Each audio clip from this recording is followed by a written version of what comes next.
Hello everyone, welcome to another lecture. जैसे कि पिछले वीडियो में हमने एंटागोनिस्ट क्लासिफिकेशन हमने देख ली थी, ठीक है। कोलिनर्जिक ड्रग्स की हमने क्लासिफिकेशन एंटागोनिस्ट की हमने देख ली थी, ठीक है। आज हम पहली जो एंटागोनिस्ट है, फर्स्ट जो कोलिनर्जिक एंटागोनिस्ट है, उसे हम पढ़ने जा रहे हैं, जो कि है एट्रोपिन। एट्रोपिन एक एंटी मस्करैनिक ड्रग है, ठीक है। एंटी मस्करैनिक मतलब ये जाएगा और सारे मस्करैनिक रिसेप्टर्स को ब्लॉक कर देगा। सारे मस्करैनिक रिसेप्टर्स को ये ब्लॉक कर देगा, ठीक है। मस्करैनिक रिसेप्टर्स कौन कौन से हैं? M1 है, M2 है, M3 है, M4 है और M5 है, ठीक है। M1 जो कि होता है हमारे CNS में, हमारे गैस्ट्रिक ग्लैंड्स में, हमारे सैलिवरी ग्लैंड्स में, CNS में CNS स्टिमुलेशन करता है। नॉर्मली हम अपने कोलिनर्जिक सिस्टम की बात कर रहे हैं, ठीक है। अभी तक मैं एट्रोपिन का नहीं बता रही हूँ, मैं नॉर्मली बता रही हूँ कि नॉर्मली क्या क्या होता है। और हमारे जो गैस्ट्रिक ग्लैंड्स है और सैलिवरी ग्लैंड्स है, उनकी सिक्रीशंस इंक्रीज होती है, ठीक है।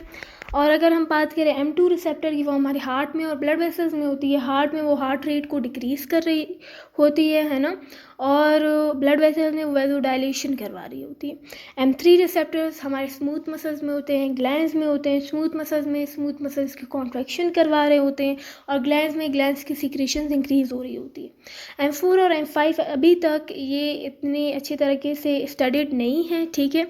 लेकिन स्टिल ये बताया गया है कि M4 भी हमारे CNS में होता है, M5 भी हमारे CNS में होता है, ठीक है।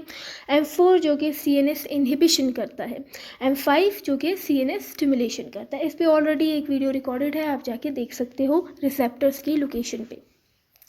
अच्छा, फिर से आते हैं अपने एट्रोपिन की तरफ। हमने कहा कि एट्रोपिन एक एंटी मस्करैनिक ड्रग है, मतलब वो जाएगा सारे मस्करैनिक रिसेप्टर्स को ब्लॉक कर देगा। M1 को भी ब्लॉक करेगा, M2 को भी और M3 को भी, ठीक है। तो मेजरली यही देखते हैं, ठीक है। तो मस्करैनिक ब्लॉकर है, एक टर्शियरी अमाइन है, ठीक है। Atropine is an tertiary amine, means ये क्या है? ये लिपोफिलिक है, ये नॉन पोलर है, it can pass the blood brain barrier and CNS related areas भी आएंगे, ठीक है। नेचुरली अकरिंग अल्कोलॉइड है, ठीक है। हमने कहा था, जैसे कि पहले शुरू में हमने ड्रग्स की जो क्लासिफिकेशन देखी थी, कुछ ड्रग्स हमारे पास क्या थे? ईस्टर्स थे, कुछ अल्कोलॉइड्स थे। अल्कोलॉइड जो कि हम नेचुरली हम ले रहे थे उन्हें, ठीक है। ये हमने कोलिनर्जिक एगोनिस्ट की देखी थी। वैसे मैं बता रही हूँ कि कुछ अल्कोलॉइड्स थे, ठीक है। अल्कोलॉइड्स वो जो नेचुरली पाए जाते हैं और जिनमें नाइट्रोजनस ग्रुप होता है, ठीक है। तो atropine is an naturally occurring alkaloid. Atropa belladonna से हम लेते हैं इस एट्रोपिन को, ठीक है। टर्शियरी अमाइन है, मतलब इसमें 3 बॉन्ड्स होते हैं, ठीक है। नाइट्रोजन के 3 बॉन्ड होते हैं, ठीक है। और इसमें कोई जो हमारा नाइट्रोजन है वो आयनाइज्ड फॉर्म में नहीं होता, वो अनआयनाइज्ड फॉर्म में होता है, इसीलिए हम कह रहे हैं वो लिपोफिलिक है, ठीक है। और वो पास कर सकता है ब्लड ब्रेन बैरियर को। और क्वाटरनरी अमाइन और क्वाटरनरी अमाइन क्या था? जिसके नाइट्रोजन के 4 बॉन्ड्स थे और वो आयनाइज्ड फॉर्म में था, ठीक है। तो वो पास नहीं कर पा रहा था ब्लड ब्रेन बैरियर को, ठीक है। और वो हाइड्रोफिलिक था। अच्छा, ये एट्रोपिन करता क्या है? ये एट्रोपिन compete करता है एसिटाइलकोलिन से और बाइंड कर जाता है उसके मस्करैनिक रिसेप्टर पे, ठीक है। उसके मस्करैनिक रिसेप्टर पे जाके बाइंड करके उसे इनहिबिट करता है, रिसेप्टर को ब्लॉक कर देता है रिसेप्टर को, ठीक है। ड्यूरेशन ऑफ एक्शन क्या है इसका? अगर हम फुल बॉडी में एट्रोपिन देंगे तो 4 हार्स मतलब 4 हार्स का इसका क्या है? ड्यूरेशन ऑफ एक्शन है। अगर हम स्पेसिफिकली आई में देंगे, ठीक है, आई ड्रॉप्स के फॉर्म में, तो 7 डेज, ठीक है, 7 दिन तक ये एक्टिव रहता है हमारे आई में। अच्छा, अब मैकेनिज्म ऑफ एक्शन क्या होगा? मैकेनिज्म ऑफ एक्शन के लिए हम एक टेबल बनाते हैं, ठीक है। इस तरफ नॉर्मल जो कोलिनर्जिक एक्टिविटी है वो लिखते हैं, और इस तरफ जो एट्रोपिन करेगा वो लिखते हैं, ठीक है। तो कार्डियो, सबसे पहले हम नॉर्मल कोलिनर्जिक एक्टिविटी देख रहे हैं। अच्छा, कार्डियोवैस्कुलर सिस्टम में क्या होगा? हार्ट रेट कम हो जाएगा, फोर्स ऑफ कॉन्ट्रैक्शन कम हो जाएगा, कार्डिक आउटपुट कम हो जाएगा, ठीक है। और वेजल्स में क्या होगा? वेजो कॉन्स्ट्रिक्शन हो जाएगा और blood pressure, no here we are talking about normal cholinergic activity ना, सो क्या होगा? वेजोडाइलेशन होगा और ब्लड प्रेशर कम हो जाएगा। अगर एट्रोपिन के इस तरफ इफेक्ट्स देके हम इसी हार्ट रेट को वो इंक्रीज़ कर देगा, ठीक है। तो ये यूज़फुल है किन पेशेंट्स में? जिन्हें ब्रेडिकार्डिया है, ठीक है।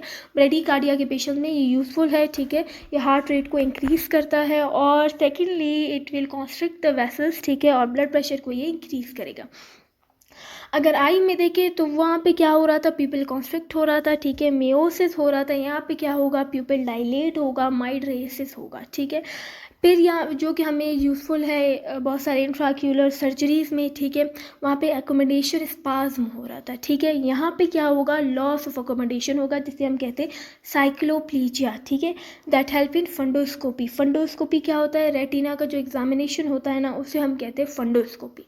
अच्छा, फिर जीआईटी में नॉर्मल कोलिनर्जिक एक्टिविटी क्या होती है, इंक्रीज़ होता है ना, जीआईटी की मोटिलिटी इंक्रीज़ होती है, सिक्रीशंस इंक्रीज़ होते हैं।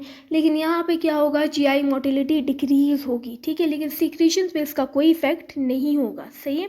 तो एट्रोपिन को हम किस केस में यूज़ नहीं करेंगे, पेप्टिक अल्सर्स के केस में हम इसे यूज़ नहीं करेंगे, क्योंकि ये डिक्रीज़ करे। पेप्टिक अल्सर कौन सा डिजीज़ जहाँ पे ऐसे सिक्रीशन ज़्यादा हुई होती है, ठीक है।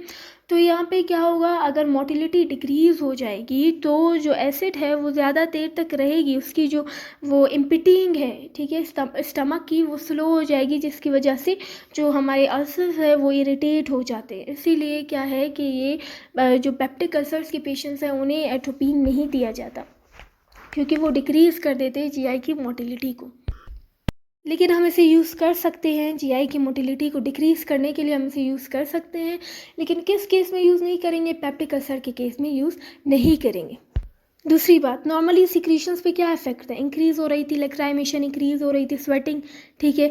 एट्रोपिन देंगे, एट्रोपिन क्या करेगा, ब्लॉक करेगा, ठीक है, इनकी सिक्रीशंस को ब्लॉक करके वो क्या करेगा। लेकिन इसका एक एडीआर है, देखो, अगर स्वेटिंग कम हो जाएगी तो टेम्परेचर मेंटेन नहीं हो पाएगा, रेगुलेट नहीं हो पाएगा बॉडी टेम्परेचर, जिसकी वजह से हाइपरथर्मिया हो सकता है, ठीक है, और बच्चों में डेथ भी हो सकती है इसकी वजह से, बच्चों में। और जो एल्डरली पेशेंट्स होते हैं, एल्डरली पीपल होते हैं, ठीक है, उनमें भी क्या हो सकता है, ये डेथ कॉज कर सकता है, हाइपरथर्मिया, ठीक है।